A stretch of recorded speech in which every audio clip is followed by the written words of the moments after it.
Anyway, AP is now confirming, Washington Post, everyone, that White House Press Secretary Sean Spicer has resigned. And very clear why, over the hiring of a new communications aide. That communications aide would be its team director, Anthony Scaramucci. The fallout from this, when you begin writing stories, would be what? Well, you have to remember that this job is the internal communications, working out within the government how things are communicated, who's communicating to whom. The press secretary is still the forward face of it, but this is a lot of conflict between these roles historically. I would say this. Go back, for any reporter that wants to report on this, go back from the time Anthony said he was going to sell Skybridge to now. Look at his public comments. Look at a New York Magazine article where he... You don't need any approval for this job, right, from Congress? No. All right, so no, but how do you think it would go if he's in there, right? If he's the new guy, the face, the director of communications, I assume he's not doing the press conference, but how will things change?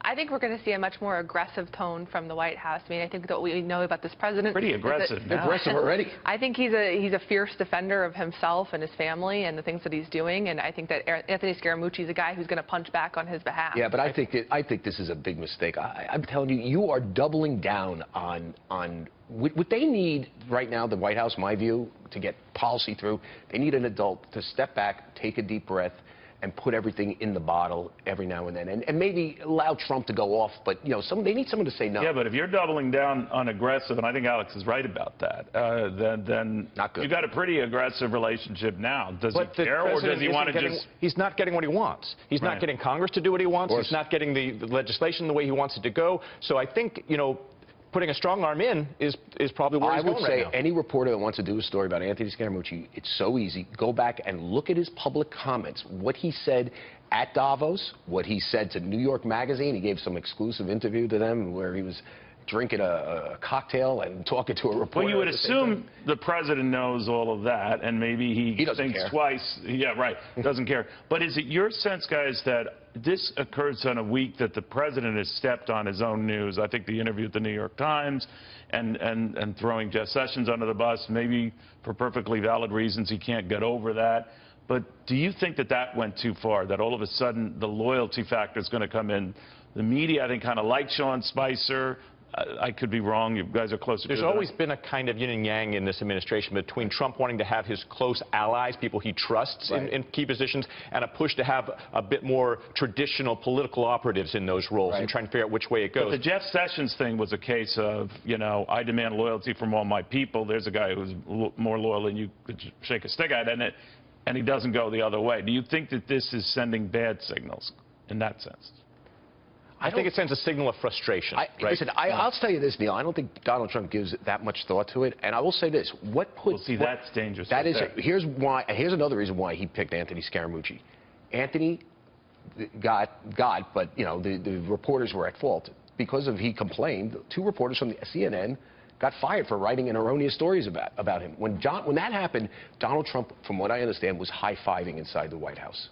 I know that. So it changed the views of Scaramucci. Absolutely. That earned him tremendous affection from the president.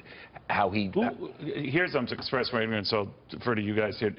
Does the communications director decide who conducts the daily briefings?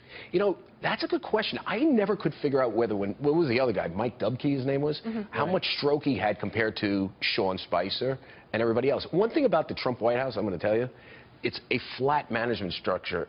Everybody reports to the guy. There's no. It's almost like a Donald Trump will decide who goes on air. Yes.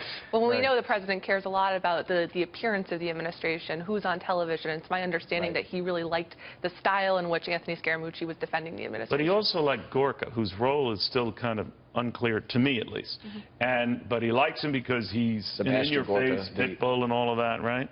But I mean, at what point do you just say, all right, I need these guys to do a job? Well, the question is, does Gorka, what he's doing, does that step on anything McMaster's is doing? Does anything that Anthony Scaramucci is going to do, will that step on what Sean Spicer is going to do? And one thing I can tell you right now is Reince Priebus. Where is he in this? And here's the interesting thing is, Anthony and Reince don't get along.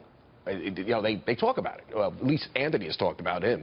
Well, if you're right, let's say you're right. I have no reason to doubt you. Then if I'm Priebus and I'm seeing that despite my protest, if this is true, and this guy still came on board, well, my days are numbered. He's got to be out. I mean, listen, Trump has been running around asking people, again, he does this periodically, what do you think, what do you think about Reince? And from what I understand, he has asked Anthony Scaramucci, what do you think about But Reince's what would Spicer have against Scaramucci having his job? I think he thinks he's unqualified for it. That's my opinion. I don't know. But he thinks that this guy is adding fuel to a fire that needs to be put out. But, Alex, you were mentioning during the campaign, of course, and as an RNC communications guy, he was very good. He was very good with us. We had, you know, arranged debates, and we're working with the party about the... Sean's excellent. They're very good in that role. Now, very different in the role that he was placed in here. I understand that. So I'm not here to judge whether he was effective at that or not, or whether, you know, it went too far. But where is this going? I mean, and what will be the tone we're likely to get out of communications from the White House now? Well, I think you have to remember that Sean was a communications professional long before the RNC days, long before the White House days. So this is someone who's really ingratiated himself with the D.C. press. This is a person that would show up for birthday parties, that would show up, you know, for happy hours with reporters. They really got along with him. They like, and they empathize for his plight. Yeah. And well, remember who his boss was at the RNC. His boss at the RNC was Reince, right? Remember who his boss is now. He had the most difficult job in the world, keeping the... I mean, he didn't know what... I bet you Sean Spicer had no idea that Trump gave that interview to the New York Times. I would believe that. I bet you he had no idea. And well, also, he was in that position, I remember quite distinctly, through the whole primary process. Right. Where it was difficult in and of itself. He did, like Manny, he didn't see that Donald Trump would emerge as the nominee, but he was very careful not to criticize any of the 16 who were running at the time. And particularly what Trump was saying outside, like if we could keep it in the tent and be good with each other, because whoever our nominee is, we want to go on to win. So he was surprised, I think, at the ultimate outcome, but he is just not a nasty guy. Yeah. Well, he's just not. Well, and in fact, even when Trump secured the nomination, he actually moved up to Trump Tower and based his operations out of there. Is that right? Yes. So listen, Sean, what I like about Sean Spicer is that he'd call you up in a sort of normal way, and even on background, explain what you got wrong and tell you, here's how you fix it. I don't know if I don't think Anthony Scaramucci has that same skill set. I'll be honest with you. Now, why did they resign? Why did he resign today?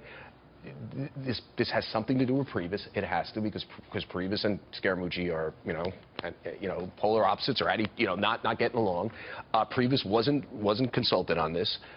From what I understand, Bannon really wasn't consulted either. Are they doing a briefing today?